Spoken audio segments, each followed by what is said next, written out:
একলা কবি শঙ্খ ঘোষ পাঠ অঞ্জলা মাহাতো।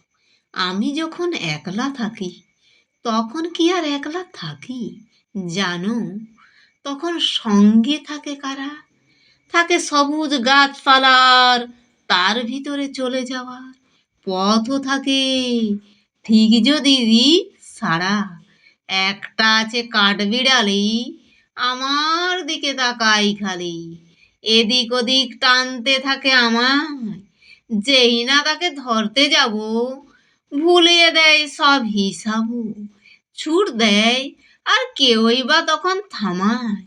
সেই ছুটে ছুট লাগায় জোরে, এই মাটিতে এই পাথরে কদ্দূরে কেউ জানতে পারে না তা।